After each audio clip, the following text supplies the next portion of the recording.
দিনহাটায় বিজেপির থানা ঘেরাও কর্মসূচি। আজ কোচবিহার জেলা বিজেপির উদ্যোগে থানা ঘেরাও কর্মসূচি এবং ডেপুটেশন দেওয়া হলো দিনহাটা থানায়। কোচবিহার জেলা বিজেপির সভাপতি অভিজিৎ বর্মনের নেতৃত্বে এদিন থানা ঘেরাও কর্মসূচি করা হয় বিজেপির পক্ষ থেকে। বিজেপির অভিযোগ, প্রতিনিয়ত তাদের কর্মীদের বিনা দোষে মিথ্যে মামলায় জেলে পাঠানো হচ্ছে। বিজেপির জেলা সভাপতি অভিজিৎ বর্মন বলেন, দিনহাটাতেই মন্ত্রী উদয়নের বাড়ি, তাই দিনহাটার আইন শৃঙ্খলা নিয়ে তিনি নিজের হাতে কায়েম করে রেখেছেন। তিনি অভিযোগ করেন, প্রতিনিয়ত তাদের কর্মীদের পুলিশ বিনা দোষে কখনো গাঁজা কেসে, কখনো ইয়াবা ট্যাবলেটের কেস দিয়ে জেলে ঢুকিয়ে দিচ্ছে। তিনি বলেন, সামনে বিধানসভা নির্বাচন, বিজেপির কর্মীরা যাতে দলের কোনো কাজ করতে না পারে সেই কারণেই তাদের মিথ্যে মামলায় জড়ানো হচ্ছে। দিনহাটার সাথে সাথে সেটাই বিধানসভা নিয়ে একই সুরে জেলা বিজেপি সভাপতির গলায়। তিনি বলেন, পুলিশ প্রশাসনের কাছে আমরা দাবি জানিয়েছি আগামী দিনে যাতে বিজেপির কর্মীরা দলীয় কাজকর্ম করতে পারে সে বিষয়ে নজর রাখতে হবে। তিনি প্রশাসনের প্রতি আস্থা রাখছেন বলেও এদিন জানান। এ বিষয়ে আর কি বললেন তিনি, শুনুন।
দেখানো তো এদের কৃষ্টি আছে, এটা তো আজকের নতুনত্ব কিছু নয়।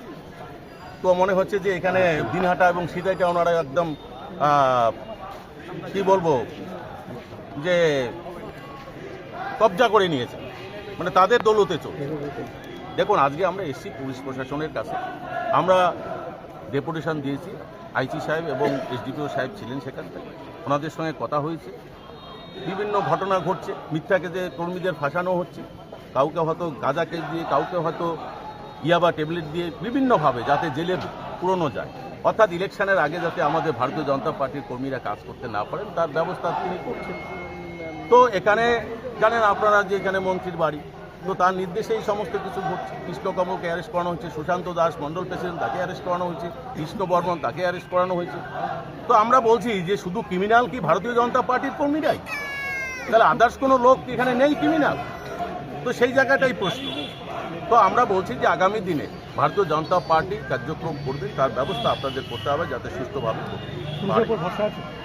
অবশ্যই প্রশাসনের উপরে কেন ভরসা থাকবে, কিন্তু যদি প্রশাসন কথা দিয়েছেন, যদি কথা রাখতে না পারেন, তখন আমাদের ভারতীয় জনতা পার্টির পক্ষ থেকে যেটা ডিসিশন নেওয়ার আমরা নেব, যেটা আন্দোলন করার আমরা করব।